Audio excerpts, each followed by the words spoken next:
В эфире телеканала «Итоги дня», в студии Петр Васильев. Здравствуйте, и вот о чем мы расскажем в ближайшие полчаса.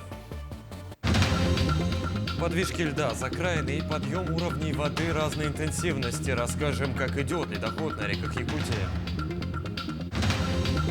В Нерюнгринском районе начал работу Центр беспилотных летательных аппаратов. Технику планируют отправлять в зону проведения СВО. Помним, чтим и гордимся. Якутия готовится к празднованию Дня Великой Победы. Проводятся концерты патриотической песни и спектакли. Культурную программу игр «Дети Азии» откроют выставкой 1 июня. Расскажем, какие мероприятия запланированы. Степень готовности максимальная. Якутские футболисты готовятся к играм «Дети Азии», причем не только на местных площадках. Ледоход начался практически на всех реках Центральной Якутии. На реке Амге он наблюдается на всей протяженности. В ближайшие сутки ожидается ледоход в Чурапчинском районе. На реке Алдан сегодня вскрытие началось у поста Чегда. У поселка Хандыга суточный рост уровня воды плюс 87 сантиметров и подвижки. У Крест-Хальджая плюс 14 и также подвижки. В пределах Сунтарского района продолжается подъем уровней воды с интенсивностью от 40 до 60 сантиметров за сутки. Наблюдаются закраины и потемнение льда. На особом контроле находится горный район, где у сел Бескёль и Эрт продолжается повышение уровней воды на 10-16 сантиметров за 12 часов. При этом на реках севера и северо-востока сохраняется зимний режим. Реке Лена. Нижняя кромка ледохода наблюдаем в Ленском районе у населенного пункта Крестовский. Верхняя кромка ледохода наблюдается у поселка Топелидой. Ниже по течению идет на сегодняшний день повышение уровня воды разной интенсивности. Как и всегда, в эти даты на особом контроле ситуация с прохождением ледохода в Ленском районе. В настоящее время, по словам специалистов, он проходит в штатном режиме. На данный момент нижняя кромка отмечается ниже лесоучастка Крестовский, в районе сел Хамра и Ярославский лед стоит. В поселке Пеледуй река чистая, навалы льда. В районе города Ленска лед тоже стоит. Вчера оперативной группой была проведена проверка 4 пунктов временного размещения и продуктового резерва на случай ЧС. В районе города Ленска вчера, 7 мая, в 15:39 зарегистрирована первая подвижка, после которой отмечены подвижки в селах Мурья, Батамай и Южная Нюя. Нижняя кромка ледохода на реке Нюя отмечается ниже села Бичинча. До достижения устья реки остается около 100 километров. На сегодняшний день уровни воды на реке Лена в Ленском районе ниже опасных отметок. Ледоход в Ленске мы ожидаем 8-9 мая, сегодня-завтра. Также накануне оперативной группой была проведена проверка 4 пунктов временного размещения и продуктового резерва на случай ЧС. Оперштаб совместно с представителями районной администрации выехали в Наслега района для контроля ледохода на местах. Везде ситуация штатная, отметки в разы ниже критических уровней. Уже сегодня оперативная группа отправилась на осмотр затороопасного участка у острова Батамай Ленского района с применением беспилотника. Беспилотники активно осваивают и в Нерюнгре. Там сегодня начал свою деятельность Центр по сбору беспилотных летательных аппаратов для нужд участников специальной военной операции. Открытие центра стало возможным благодаря тесному сотрудничеству Нерюнгринской администрации, предпринимательского сообщества города и просто неравнодушных граждан, оказывающих финансовую поддержку деятельности центра. Отмечу, что Центр по сборке FPV-дронов в Нерюнгре второй в республике. В столичной Сахакорейской школе сегодня открыли стенд, посвященный ее выпускнику Дмитрию Фомичеву, кавалеру Ордена Мужества, участнику специальной военной операции. Дмитрий, который в эти дни находится в Якутске в отпуске, вместе с семьей посетил родную школу. На торжественном событии побывал и мой коллега Александр Хавренко.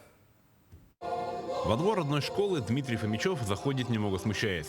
14 лет назад здесь для него прозвучал последний звонок, а сегодня его встречают как почетного гостя. Участник специальной военной операции, кавалер Ордена Мужества, Дмитрий теперь пример для учеников. Действительно, это знаменательное событие. Я думаю, мы чтим всех героев Великой Отечественной войны. И действительно, сегодня нас переполняет чувство радости и гордости, то, что наш выпускник Фомичев Дима удостоен высокой награды Ордена Мужества. Дети, особенно мальчишки, с нескрываемым интересом смотрят на героя, морского пехотинца в черном берете с орденом на груди. Сам же герой немногословен, но и он, и его родные, безусловно, тронуты таким вниманием со стороны школы. Все прекрасно. Спасибо большое моей школе. Очень рад сегодня. Поздравляю всех. Конечно, это очень волнительно принимать такое участие, но тем не менее я очень горжусь своим сыном, что мы сегодня присутствуем здесь на такой хорошем мероприятии. Ну, не знаю, волнение переполняет. Спасибо большое за такое большое внимание именно к нам, именно к бойцам СВО. Примечательно, что чествование героического выпускника происходит в канун Дня Победы. Таким образом происходит связь поколений, и ученики школы могут увидеть пример мужества и отваги в человеке, который когда-то сидел за теми же партами, которые сегодня занимают они. Александр Хавренко, Джилл Иннокентьев, Якутск. В Якутске ограничат движение транспорта для проведения мероприятий ко Дню Победы. Так, на период проведения республиканской молодежной патриотической акции «Свеча памяти» будет ограничено движение для транспортных средств с 19 до 22 часов сегодня по улицам Хабарова на участке от улицы Черяева до улицы Богатырева. На Богатырева на участке от улицы Хабарова до улицы Губина. По набережной Романа Дмитриева на участке от улицы Хабарова до поворота улицы 202 микрорайон. Также на период проведения традиционной встречи фронтовиков, ветеранов тыла, полевой кухни будет ограничен въезд на парковку площади Орджоникидзе с 9 часов утра до 6 вечера 9 мая, с 6 до 8 часов по улице Хабарова на участке от улицы Набережной Романа Дмитриева до улицы Богатырева. А также с 8 утра до 11 вечера по улицам Хабарова, Черяева, Богатырева, Губина, Федора Попова и Богдана Чижика. Всем известно, что во времена Великой Отечественной войны якутяне с честью и доблестью защищали Отечество. К знаменательной дате, Дню Победы, в историческом парке «Россия. Моя история» развернулась выставка, посвященная вкладу якутян в победу. Посетила ее и моя коллега Даяна Федорова. В 1813 году участвовал в так называемой битве народов под Лейпцигом, и в 1814 году полк вошел в Париж.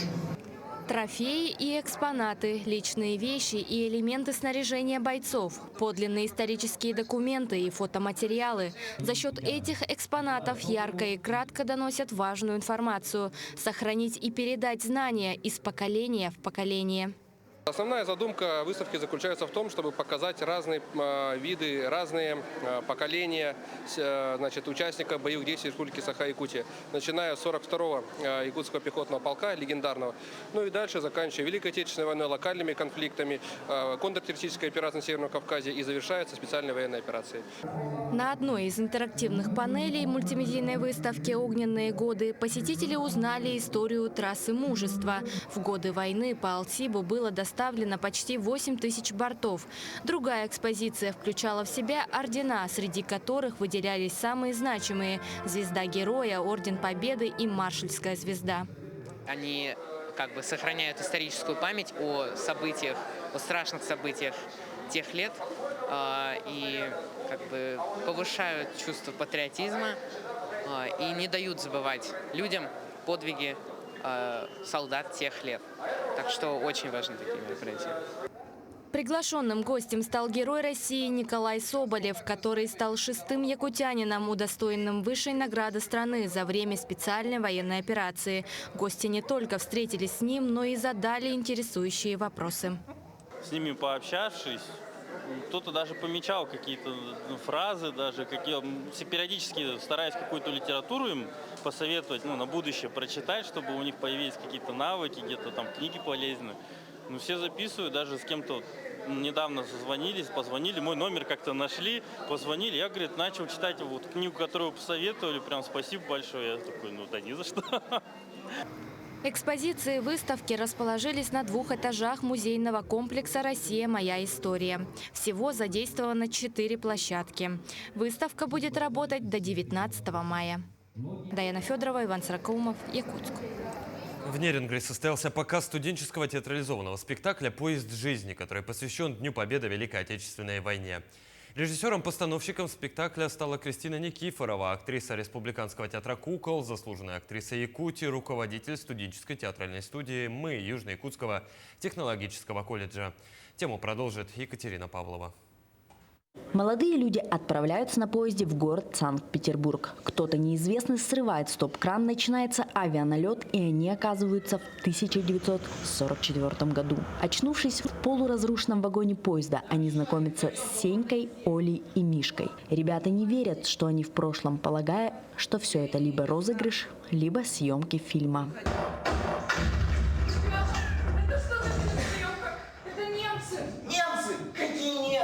Обычные немцы. Это мы что ли на съемку попали? Автор и режиссер спектакля Кристина Никифорова изучила большое количество писем, литературы о блокадном Ленинграде и решила посвятить спектакль именно этой странице нашей истории. Блокадный Ленинград, сколько бы о нем не читать, сколько бы о нем не смотреть, сколько бы о нем не писать, ты всегда найдешь что-то, чего не знаешь. Ты всегда найдешь что-то новое, что-то трагичное в истории этого стойкого блокадного города. Вот. И, естественно, это не может не цеплять, не трогать. Режиссер также хотела донести до зрителя, что герои есть во все времена. И в 1944 и в 2024. И этим можно гордиться. Самый юный герой постановки – сын Кристины Никифоровой. Сам изъявил желание поучаствовать в спектакле со студентами. Сам герой сильный духом, думаю так. Он пытался спасти свою сестру, получается. Вот, и пережил потерю, самое главное. Театральной студии «Мы» Южно-Якутского технологического колледжа в этом году исполняется 20 лет. Ежегодно к 9 мая студия организовывает постановки или концертную программу, посвященную Дню Победы. Но именно театрализованный спектакль был поставлен впервые и прошел с большим успехом на достойном уровне. Это касается звука, света, сюжета и игры актеров. Екатерина Павлова, Вадим Барашков, Нерюнгри. Праздничный концерт ко Дню Победы покажет наш телеканал. 9 мая в 20 часов вечера телезрители смогут услышать песни военных лет. Это всем знакомые композиции, ярко отражающие происходившие на фронте и в тылу события и воспевающие любовь к родине, мужество, боевую дружбу и надежду на победу. Не пропустите возможность окунуться в атмосферу праздника и почтить память тех, кто сражался за свободу нашей страны.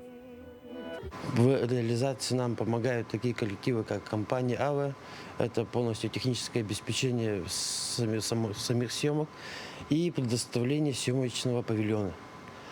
Также большой вклад вложили вокально-инструментальный ансамбль «Север». Это из колледжа культуры под руководством Стаса Петровича.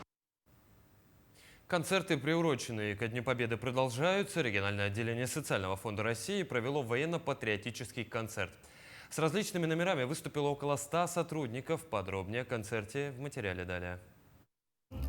Полевая кухня, песни и танцы – главные атрибуты любого военно-патриотического концерта. Фонд провел это мероприятие в рамках всероссийской акции «Поем всем двором». Организаторы уверены, что подобные концерты положительно влияют на молодежь в плане патриотического воспитания и уважения к подвигу героев. Ранее, конечно же, мы проводили не такого большого формата, проводили специалистами, сотрудниками на площади Победы, пели песню. Но сегодня мы решили провести грандиозный праздник. Ну, в первую очередь, это для наших ветеранов, а во-вторых, это для патриотического воспитания нашей молодежи. На праздничный концерт пригласили 19 почетных гостей, людей, чье детство прошло в те непростые для всей страны годы и испытал все тяготы военного времени. Многие из них большую часть своей жизни проработали в социальном фонде. Социальный фонд для нас очень близок. Мы тут работали, когда фонд социального страхования создавался в 2001 году. Я был управляющим. Лет 15-16 проработал. И сегодня день такой, перед праздничный, завтра День Победы. Всенародный праздник, он есть и будет. Всех поздравляю.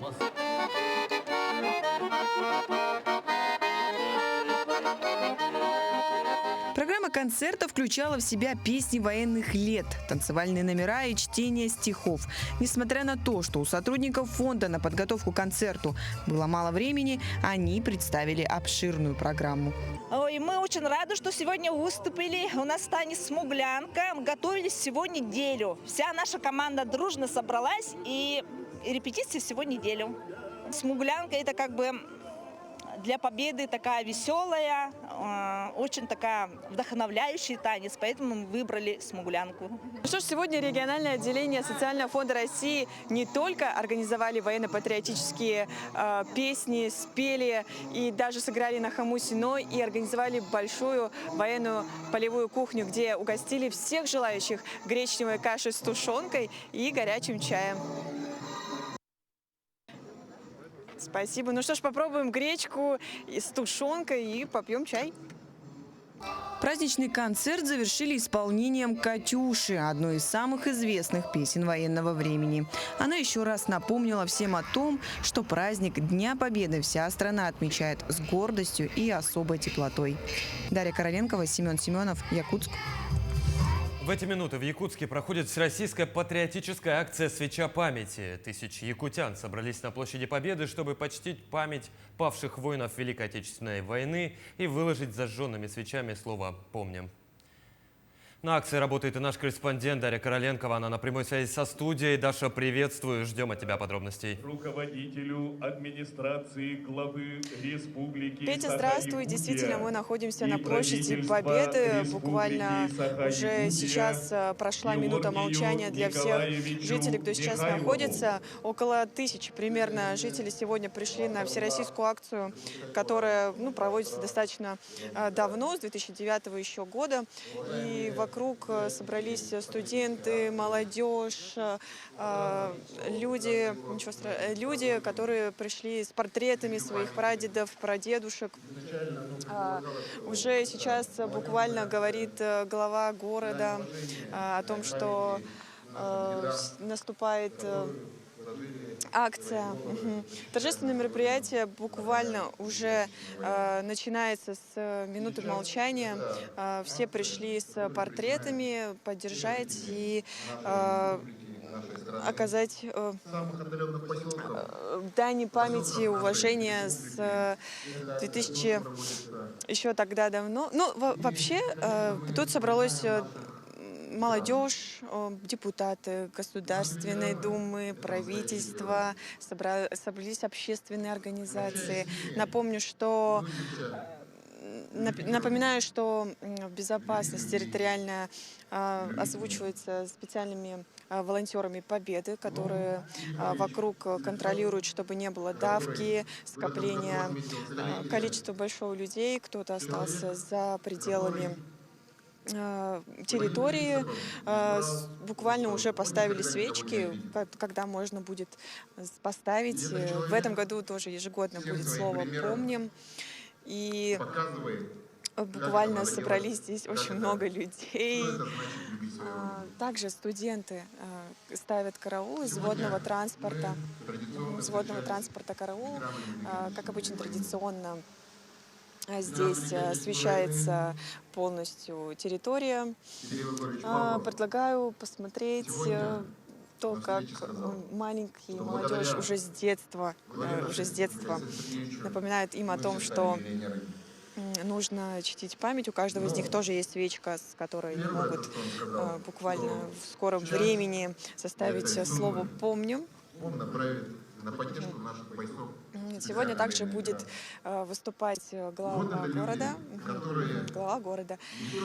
Так, в принципе, несмотря на холодную погоду, здесь собралось достаточно большое количество людей.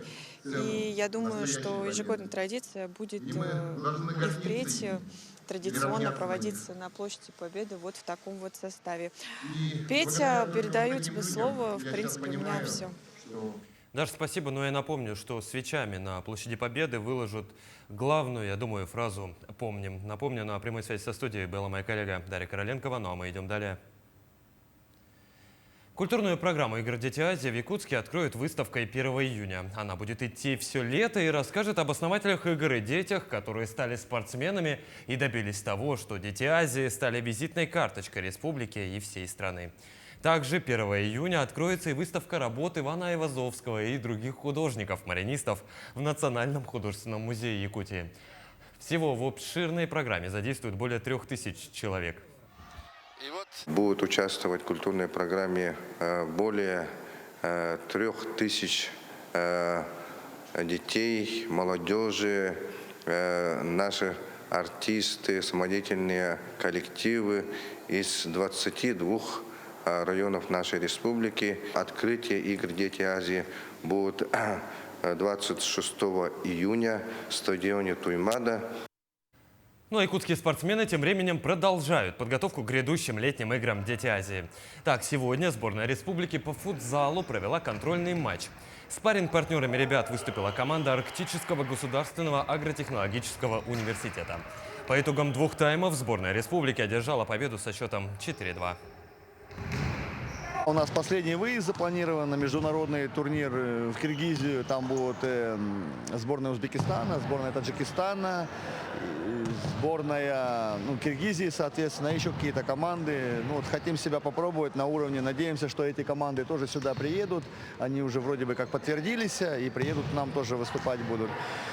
Состав участников очень сильный. Как я знаю, 10 команд уже подтвердили свое участие. Среди них и Иран, и Пакистан. Футболисты готовятся к играм «Дети Азии» не только на местных площадках. Так, в рамках выездных сборов команда на следующей неделе примет участие в международном турнире, который состоится в Киргизии. По словам тренерского штаба, участие на этих соревнованиях позволит ребятам почувствовать другие стили игры. Спортзал Алданской гимназии – один из самых крупных объектов Якутии, построенный на средства единой субсидии. Наряду с уроками физкультуры в его стенах тренировки проходят у воспитанников Федерации карате. Для ребят новый спортзал явился стартовой площадкой будущих достижений и побед. Подробности в материале наших коллег. Алданские каратисты недавно вернулись с дальневосточных соревнований. В боях на татами ребята вновь показали себя блестяще. Однако расслабиться и отдыхать спортсменам некогда. Через пару недель в Алдане состоится региональный чемпионат по карате до Киокушинкай. Приедут все федерации Киокушинкай карате, ассоциация карате Республики Якутия. 3 команды с города Якутска, будет команда с города Нелюнгри. Ожидаем гостей из Амурской области, Хабаровска. Ждем ответа от Бикина. Бикин будет. Ждем ответа от Совгавани. Соревнования по карате столь высокого уровня в Алдане состоятся впервые. Их проведение стало возможным благодаря тому, что теперь у спортсменов имеется место для оттачивания боевого мастерства. Спортзал Алданской гимназии был введен в эксплуатацию в начале года. Наряду с уроками физкультуры для школьников в современном модульном помещении тренируются и спортивные коллективы города. Это прежде всего школьный спортивный зал, где будут проводиться школьные уроки физкультуры. А уже после уроков будет проводиться секция по виду спорта, в том числе кикбоксинг. Спортзал был построен на средства единой субсидии президента Российской Федерации Владимира Путина. Вопрос курировался Дальневосточным постпредством и руководством Якутии. Надо сказать, что этот проект поддержал Трутнев Юрий Петрович, полномочный представитель президента Российской Федерации в Дальневосточном округе. И мы построили самый большой спортзал из той программы, которая нам была предложена. 776 квадратов. В Якутии из 3 возведенных в прошлом году на средства президентской субсидии объектов спортзал Алданской гимназии стал самым крупным. Его открытие дало старт реализации проекта Киокушинкай в школы. А по словам ребят и тренеров, новая площадка явилась отличным стартом к будущим достижениям и победам. Все больше и больше детей хотят заниматься именно карате Киокушинкай. Каждый год очень много желающих приходят в нашу секцию. У нас есть также внеурочная деятельность в 9-й школе. Сейчас вот зал для детей построили здесь. Это очень здорово. Залог профессионального роста спортсмена составляют упорство и труд. И, конечно, немаловажное значение имеют систематические полноценные тренировки. Татьяна Вахнина, Сергей Шипачев, Александр Лукин, Алдан. Такую увидели уходящую неделю наши корреспонденты. Ну а я с вами прощаюсь. Всего доброго и до новых встреч.